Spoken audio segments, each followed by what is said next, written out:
اتکس صحابه کرام په ابتدا کې د صحابه چلو چینا ته په تجارت باندې لاړل. رسول الله صلی الله علیه وسلم په زمانه کې چې په عرفات کې کومه خطبه ورکول د رسته حج دی پسې لګي ورځې پس بیا نبی کریم صلی الله علیه وسلم پر ربیع الاول کې وفات شوه دی. ذل حجه کې حج شو، بیا ذل حجې نه پس بیا محرم دی، سفر دی، ربیع الاول دی، درې څلور میاشتې پس نبی کریم صلی الله علیه وسلم دنیا نه تشریف یو. نو صحابه کرامو ته چې څنګه ویلو بلغوا عني زما طرف نه زمانه د علوم والی او د خلکو ته ورسوي په دنیا کې خوار شي، نو څوک دې طرف روان شو، څوک دې پلا، څوک دې پلا. نو صحابه کرام چین ته لاړل، اول ته کاروبار شروع کړ. دا عملی دعوت دی ته وي، موږ د خبرو دعوت ډیر زیات لیکن شاته عمل صفری. چې په کومه وینا پسې د عمل مهر نی، زمونږ حضرت مفتی سے فرمایي چې کومه وینا پسې د کردار مهر نی، هغه وینا کې اثر نی. زویم چې صدقه ورکوي، زکات ز خپل نه ورکوم، په دې وینا کې اثر نی. زویم چې نشه مکوي او زه نشه کوم، په دې وینا کې اثر نی. زویم د مور او پلار خدمت کوي او اطاعت کوي او زه په خپل نه کوم، په دې وینا کې به اثر نی. په هر یو قول او وینا پسې شاته د عمل او د کردار مهر پکار دی، چې مهر وی اله منل کېږي. صحابه کرام لاړل، کاروبار شروع کړ. د چین خلک په هغې باندې رامات شول. ولې؟ دوه سیزونه وو. تاسو ته وایم زما عزتمنو چې کوم کسان کاروبار کوي، کوم وروڼه الله پاک د حلال رزق ډېر درکړي، یو څو خبرو باندې عمل کوي. یو شی معیاري ورکوي، چې کوم شی د چا په کار هغه شی ورکو. معیاري مطلب دا دی چې کوټ پکې نی، اصل شی. دویم مقدار برابر ورکوي، چې څومره د نغسته دی هغه عمر شی په هغې کې کمی نه. دا په صداقت کې راځي.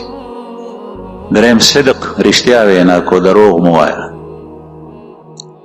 دا الله رسول فرمایي چې کوم سړی په سودا کې دروغ وایي، الله پاک به ورته په ورځ د قیامت نه ګوري، مخ به یې اړولی.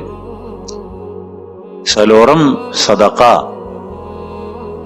ځان سره یو لوښی کېږده چې څومره ګټې نو په هغې کې یو پرسنټیج او فیصدي بې علاوه د الله په نوم باندې ورکو. زکات خو خود ورکو، د زکات نه علاوه هم ورکو. چې چېرته کې ګاونډي، یتیم، مسکین، کونډه چا سره مدد کول غواړي، د هغې نه یې کوه، اسانه وي. تابعلی کړي دي مخکې. تاسو ګورئ الله جل شانه ستا په کاروبار کې برکت اچي. صحابه کرام هغوی مقدار برابر او معیار درست. نن سبا ورته کوالټي او کوانټیټي وایي، لیکلي وي لیکن ټیک نی، معیار یې هغسې نی. ما یو ځل کراچۍ کې آم اغشتل، نو هغه ځنګلي غونې نو ما ورته ویم یہ چون سا ہے، چون سا ام خواږی. نو ما ورته یہ کون سا آم ہے، کون سا؟ نو ما ته وی ہاں یہ چون سا ہے. نو چون سا او کون سا وزن د دواړو برابر دی، طالبانو ته پته ده. نو د کون سا په ځای باندې چون سا په ځای باندې کون سا راکړه، هغه ځنګلي هم یې راکړه. نو ما وکتل چې دا ټیک نه دی. ما ورته چې دا خو چون سا نه دی. چې بنډۍ اخلې مخامخ به یو شانې خي، لاندې به نورې کیجي وي، هغه پخې او کیجي بنډۍ به تا ته اچي.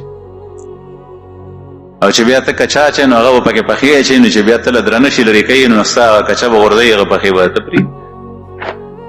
دغسې هر یو څیز کې دا په معامله کې صداقت نشته، معیار نه دی درست. دغه په دوایي کې والا، دغه په بل څه کې والا، په هر یو څیز کې والا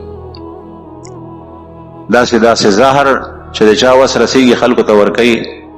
بعضې کسان شته الحمدلله چې د هغوی کار درست دی، او اکثریت په دې کې مبتلا یو.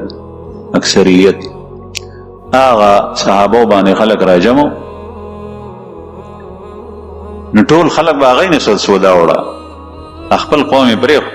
نو بادشاه ته چا رپورټ یوړو چې صاحب دا خو دغسې د عرب بدوان راغلي دي او هغوی ټول مارکیټ هغوی په دغه کې واوړېدو، موږ ته څوک نه راځي. بادشاه ورته راوغوښتل، ویې چې دا تاسو څه کوئ؟ وی دلته دا دوکانونه بند کړئ. صحابه کرام ورته ویل چې موږ سره په دلیل خبره وکړه زمونږ د شی وګوره، معیار وګوره، مقدار وګوره. که ستا قوم ته مونږ تاوان رسولی خو بیا ټیک ده، او که تاوان مې نه رسول نو هرګز دې ځای نه ځي. د هغوی په وجه باندې ګڼ کسان مسلمانان شول په چینه کې. اسلام د هغه وخت نه را روان. دا څه شی دی؟ ماحول بدلول.